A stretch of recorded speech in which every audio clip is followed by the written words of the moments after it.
Still surging like crazy. One thing that we're doing here, besides the dog all passed out, I'm gonna show you this wheel because this thing is sick. What I would predict is you're gonna see this on everything.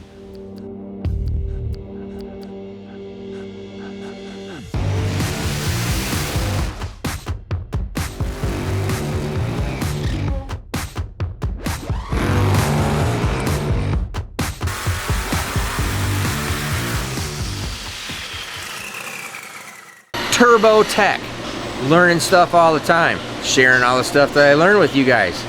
So, give you a little backdate information on this whole thing. So we had the big turbos on here, big Hartz 110mm turbos. They are a good turbo. I don't have any problem with Hartz. They're a good turbo.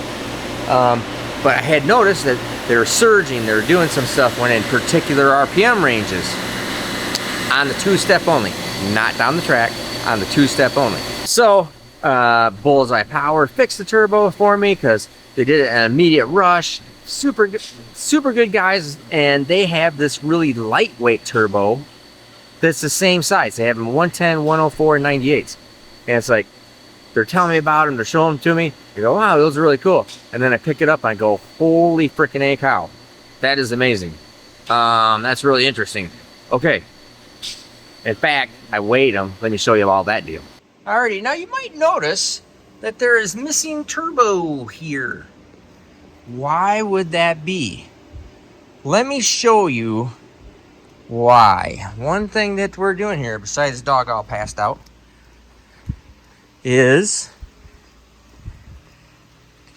since Bullseye gave me such a good help on repairing my turbo and, you know, an emergency, and just they're turbos, they're Hartz turbos.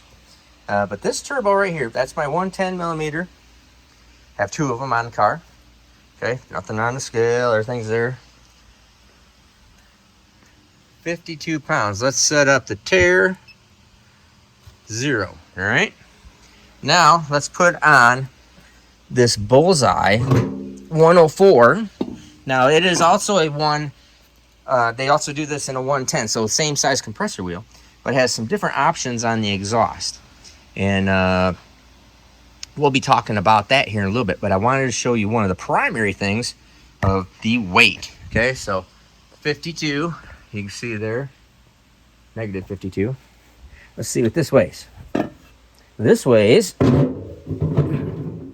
there you go, on there, 18 pounds less. That is an 18-pound lighter turbo. That is pretty crazy. Very super cool. And these guys are just 15 minutes away from super good service, obviously.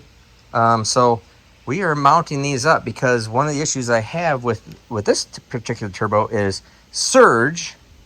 And if you've been watching any of our videos, you've seen that I've been talking about surging on the two-step at certain RPMs and boost levels, which the car works the best at.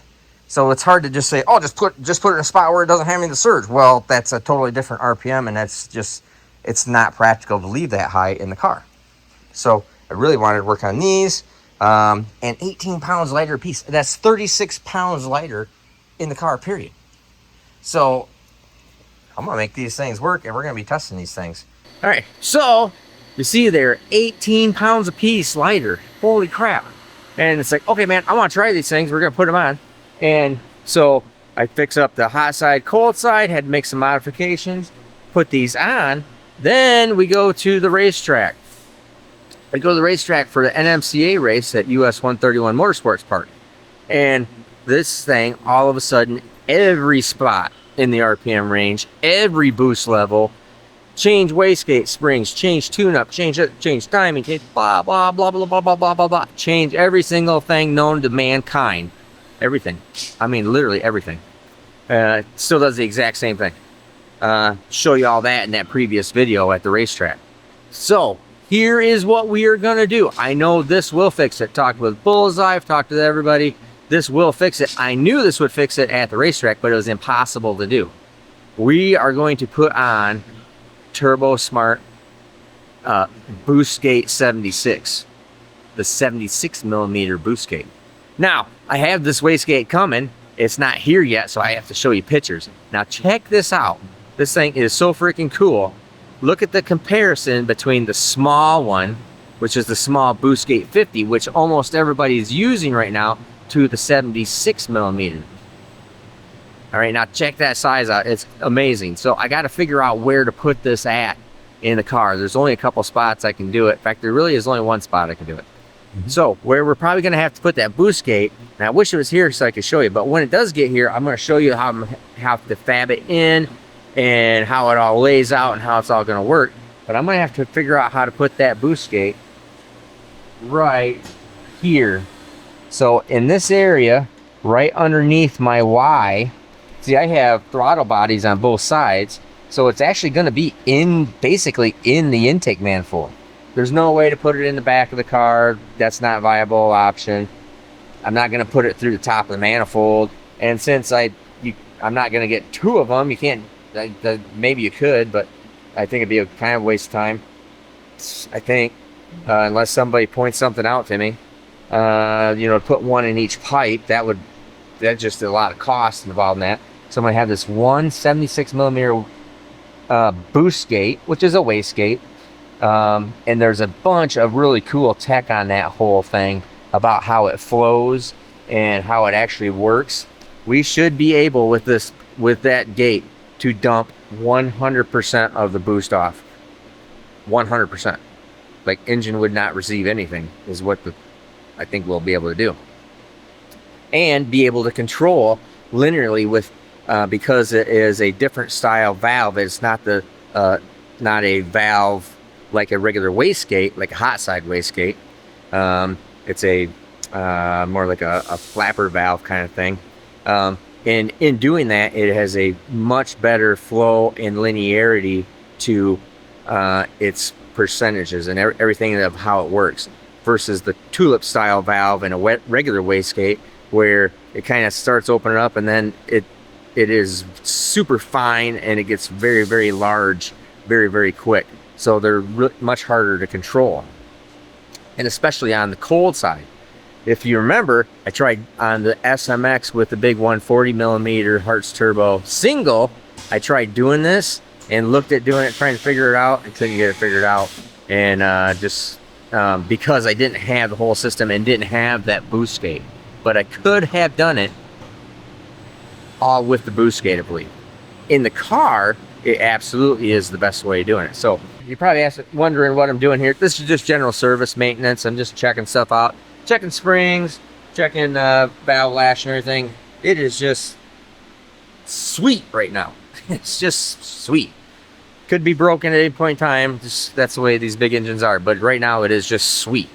And after I get this surge thing fixed, it is going to be really bad. Then we'll be able to be consistent and be able to work on our launch or 60 foot and get that all hammered out. And that has always been my biggest problem with this car.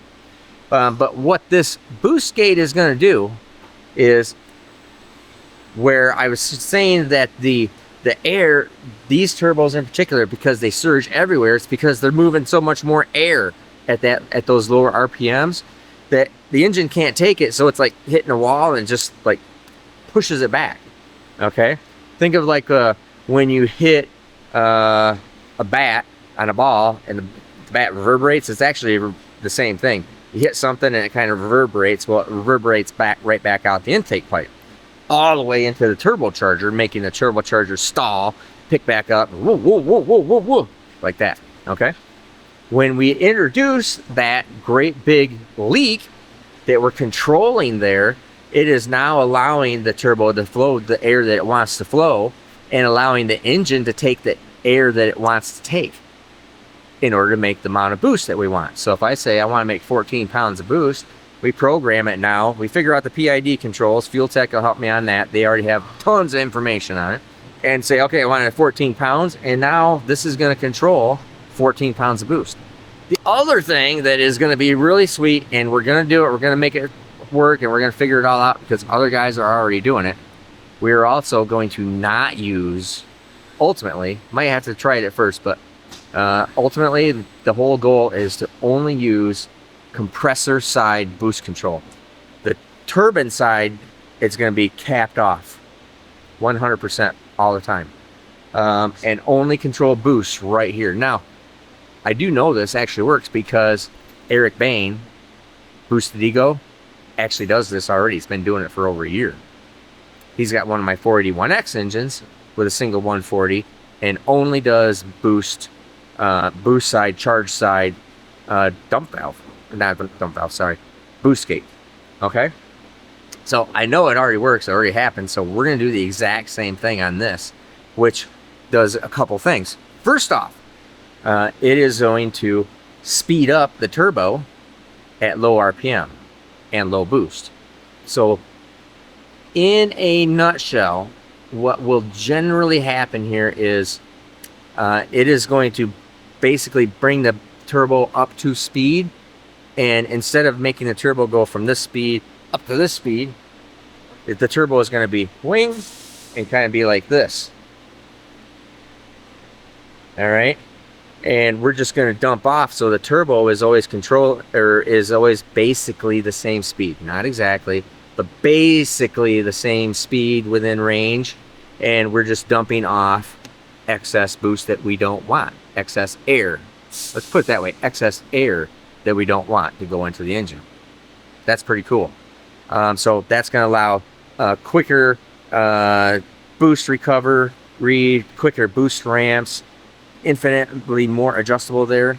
That is going to be really neat. So no more lag, no more of those kind of things, and we should be able to hit pretty much any boost at any RPM, relatively speaking, anything, very accurately, very nicely. I'm really looking forward to it. Now, second thing that you're probably thinking is, oh my gosh, you open up that, because this is what I thought. I thought this. I was wrong. I am wrong. I'm proven wrong. Is that I thought, oh man, you're going to introduce this great big hole into the system, and it's going to unload the turbocharger, and it's going to spin it, overspeed it, and spin it as fast as humanly possible. It does not. It does not. For some reason, and this is tested by the guys at Fuel Tech, other turbo guys. I've heard this before, didn't believe it, but now I am believing it. They're making me understand, is that no, the turbos will just basically go to its speed that it wants to run at. It doesn't just zing overshoot to the moon. Now, maybe if you put a pair of 76s on this motor, you might be able to overspeed it. Okay, but the bigger turbo like this, they won't overspeed, because at these lower RPMs where you're dumping air off, you're also controlling horsepower. If you're controlling horsepower, you're controlling exhaust pressure. Controlling exhaust pressure, temperature, heat, you're controlling how fast it speeds the turbo. So we're not asking it to make more horsepower. We're actually dumping air off, but it's not spinning the turbine any faster. And the turbine really is, it'll spin faster, but it won't overspeed, because it doesn't have enough energy to make it overspeed, if that makes sense. Okay? So some really fascinating stuff, but it is tested and proven. They do not overspeed. So introduce this great big boost leak, and they do not overspeed. Now, before you get your panties all bunched up, this is not included in a centrifugal supercharger. That is not the way those things work. All right? So centrifugal supercharger, totally different deal. When you open up a great big boost leak like that in a centrifugal supercharger, it drives up your parasitic horsepower loss exponentially. Very, very high. Now, I'm going to show you this super cool, I told you all about the base boost gate, show you more about the wheel that is in these turbos, because they are so cool looking. Alrighty, so told you I was going to show you this wheel. This is Bill Devine. He's one of the owners at Bullseye Power, and I'm going to show you this wheel because this thing is sick. It's crazy, right? It is absolutely crazy when you look at it. So come over here. Now, again, this is oil change, so don't worry about that. These are the Hertz turbos. Hartz turbos makes good turbos. We're not slamming Hartz turbos. These are still good turbos. I'm just showing you a difference of what is going on. So this is your normal wheel. All right. Now 1, 2, 3, 4, 5, 6, 7 blades, all equal height. Looks like your normal deal, right? Speed sensors here.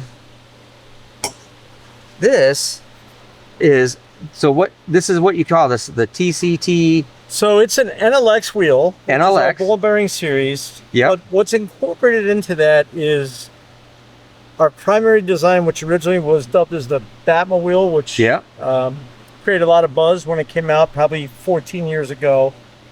And then we came out with what was known as the TCT, which stands for triple compression technology.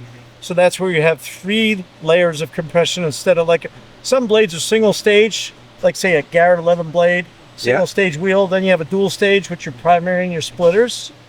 And then you have the TCT, which has got 3 splitter blades, 3 blades behind that, and then your splitter blade it's 3 blades in the front, right? 3 secondary blades, and then your splitter blades down at the bottom. That's the best way to say that. Okay. So there's 3 layers of compression there, all inside the bore. Yes. So as you're looking at this, all inside the bore, so this would be like stage 1, the tall blade. Correct. Stage 1. This blade is stage 2, which is just shorter, and then stage 3 would. Ow! You mother trucker. They are very sharp too, and pointy. And this is stage 3, the bottom blade. Correct. So there are 3, bing, bing, bing. Now here's what fascinates me is if we go 1, there is one there in between. They have, when you look at like this, you got 3 offset blades. There's 3 offset blades in it too. There's a lot of crap going on here. Another little thing too, just a side note, is how this is attached. This is a pretty common deal. It is bolted through on a hub, on a shaft. Correct. And you would take this nut off and you pull the wheel off. Correct. And the shaft ends, as you see in this turbo, the shaft's right there at the end of the shaft. Right. Big misconception. Mind if I go on with it? Go ahead. Big misconception. So there's some rules out there and things that say no boreless turbos. I'm not going to get into what a boreless turbo is. It's not our brand. But a boreless turbo, I'll say what it is. It's when the shaft sticks out. If you were to take the cover and the wheel off this turbo right here, and all you have is a shaft sticking out with some threads, and the wheel threads onto that, the whole wheel, it's pivoting on the end of that shaft. Oh, yeah, sure. So this design is supported by the shaft. If we were to take the cover off your turbo, start it up, get metal everywhere, put a whizzer at the end of this on the tip, we knock about, I don't know, less than a 1/4 inch off the end of the shaft. And you'd be the shaft. That's so the shaft is right there. Right here. Ah, okay. So it's not a 1/2 inch of thread going there holding this on. Correct. It is a full shaft all the way through. So it is not a boreless turbo, and people don't know the difference. They see that and go, oh, I want that, but I think it's boreless. Yeah, no, it's not boreless. So, okay. And if you look in there, you might not catch it, but you can see the threads all the way up here. Oh, there. The threads are probably look like about 2 inches. Yeah. So it looks like the threads start up here and go all the way up, not down there. Correct. Oh, yeah. See, that makes sense. Okay. Last thing I'll capitalize on, if you don't mind. Yeah, go ahead. So the design of this, there's a lot of controversy when there's something new. People don't understand things. What was that? Oh, it was a bug. I killed it. I don't remember what it looked like, right? Same thing with this. People tend to squash things before they have it figured out. This design, the way it's designed, and my partner designed this, the way this is designed, this hub on this wheel is stronger than anything else on the market right now. It's got more meat and material in here. People see this tip and think that it's cut down. There's no strength here out of the end. The strength is in here. So if you look at the design, the structure, the girth and all, the material is all right here. Correct. My fingers are not up here. Correct. Yeah, where the threads are all at. Yes, That's sir. fascinating. You should see there is some absolutely astronomical shapes and curves and a lot of stuff going on. And I've already gone over with them saying this thing so far at all these boosts or all these RPM levels and boost levels, it's moving more air, which and we know that because it's surging like a mother trucker. So we know the only thing that makes a turbo surge is the engine is not taking the air. Yeah. The engine can't take all the air. The engine takes, now when I've had that doesn't make a bad engine either, let me say that. Yeah, People may not realize that, because an engine's not taking the air, something's processing it. Doesn't mean it's a bad motor. I see comments sometimes, people say, oh, then the motor's no good. That's not necessarily the case at all. Yeah, no, that's not true. We know my engine's good. Absolutely. But and the other thing, the other point of that is, these turbos would, the Hartz turbos here would surge in certain spots, certain RPMs and certain boost levels, and then not in others. I had a set of Precision 98s on that in the very beginning, and they never surged anywhere. They didn't give a crap about anything, but they were smaller. Obviously not moving as much air. Correct. That is a air moving mofo, and it's just really fascinating. So when I appreciate the thought and thought process on stuff and doing something different and I also really appreciate really good machine work, and this is billet wheel stuff is astronomically good machine work. I wish I could take credit, but I can't. It's not me. Yeah. I mean, that is like off the hook. So anyways, all sorts of turbo tech there for you. So we're going to put the boost gate on it, the 76 millimeter boost gate. Yep, straight gate. And we are going to do it with no turbine side. He says we can do it. Get rid of the gates. Getting rid of the gates altogether. He said the big one controls it. The small 50 millimeter ones don't. Not enough. Not enough. Yeah. So this is enough. So it's a 3-inch hole. So he gave me a whole flow chart. It should be a good enough leak. A 3-inch hole is pretty big. It's a good leak. That's a good leak. Yeah. So anyways, really good turbo tech. As I get the gate here, I was hoping to have it today for the video, but it's not here yet. Thanks to Turbo Smart. Those guys are awesome over there. And I think they're actually the only ones that have that. Correct. Yeah, they're the only ones that have it anyways. So you got to get it over there. That is a really cool deal. I think that is going to be, what I would predict is you're going to see this on everything. Ultimately, I think this is the way people are going to end up going. It gets figured out more and more, and people get a handle on it, and they go, especially when they have big power. Yes. Oh, and I did try to explain, before I let you go, you can't overspeed a turbo. And unless we put like some 76 or some little 62 millimeter. Correct. You're not going to overspeed this turbo, that. You're not going to overspeed these big turbos by creating a great big leak. And especially on the two-step, I mean, the leak it creates sometimes in some conditions, the leak has to be bigger than the motor to do its job. So people have introduced leaks into a manifold and it didn't work. Like a series of MAC valves maybe might make a slight difference. Sometimes can help if it's near the edge, but the leak that you need, the leak size that you need, how's the best way I can word this? On a two-step, you're never going to overspeed it. Let's put it that way. And then down track, I've had guys that have opened the gate all the way and come back to me and said, on 88s, Jerry Morgano, I just made 67 pounds of boost, Martin, last year at PDRA. He said, my shaft speed was 90,000 plus, and I'm not in a bad spot. No, but when you're that high up, I mean, the wheel's grabbing so much air, it's keeping the shaft speed from running away. Oh, it's the best way I can explain it. Ah, shucks, that's right. I messed that whole thing up, but you get what I'm trying to say. I understand it. I actually said that wrong. It's probably partially true on the engine power and whatnot on the turbine side, but that's right. You are still requiring this wheel to move a boatload of air. Just because it doesn't go into the engine, it's going out, it's still moving air. It still takes, like a centrifugal, similar, it still takes in a centrifugal, it takes a boatload of power to drive it. In a turbo, if you just introduce a great big leak, it just knocks a bunch of speed off of it because it's still moving air. It still has to move it. That hot side, right? The turbine wheel picks up speed because we've taken the resistance away on the cold side. Right. So let's just say in a two-step we were 30,000 RPM, and then we put a cold gate on and open it, we could be at 40,000 RPM. And we could make 10 pounds more boost if we wanted. The RPM would go up from there.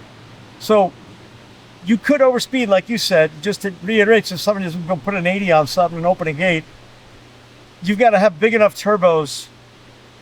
You've got to be in a position where there's enough compressor that you're not going to overspeed it. So in the case of where we run 110s, 104s, 98s, even some 88s, depending on the cubic inch of the motor, we're probably never going to overspeed it. There are conditions where it can happen. Yeah, but if it's really small, right here, right? If the turbo is properly sized, and what we'll do, big. yeah, or big, and which is why we have the straight gate boost gate, is because the turbo is too big in that application right there. Correct. Going down track, you don't give a crap. Going down, as soon as the thing hits as soon as it hits, the converter jumps up and it rolls at 6,500, then it don't care. It'll eat it all. It don't give a crap anymore. But getting it there is a little bit of a problem. Correct. Yeah. So I think an example I can give you. Go ahead. Not to interrupt you. So I got a guy with a Hemi, Yeah. and he's got a pair of 83s. They're ball bearing, and he's had an E-gate on it for a number of years now. They started messing with it early on with another SIP. I think he runs an Intron or one of those. Yeah. I don't remember the system, but they were messing with it a while back, and he's had the gate wide open and still made the same boost on his motor. Never overspeeded, even though little the turbos on the Hemi. Didn't overspeed him. But his back pressure before he ever did any of that was 1.3 to 1. So, you know, if you've got a scenario where the back pressure, the drive pressure is very, very high, even though it may have a big compressor, some weird deal, they might overspeed it then, if that puts some clarity on it. Okay. You see what I mean? Yeah, I got you. Yeah. I got you. All right. So we're going to shut this video down. I've gave you a bunch of turbo tech. Thanks for Bill coming over here, showing us this, explain it. We're going to do a video pretty soon here on proper turbo sizing. We're going to go over and do that. Can't do it now because it takes too long. We're going to talk with Bill and we'll go over that whole thing and kind of do a turbo sizing, because that's a pretty common question. All right, I'm Steve Morris, Bill Devine, Kyle Morris is standing over here just listening and learning. And like, subscribe, all that good stuff. Make sure you subscribe. A lot of times people keep on telling me they get knocked off. Buy some merch, got cool merch out there too. I appreciate all of you. Have a great day.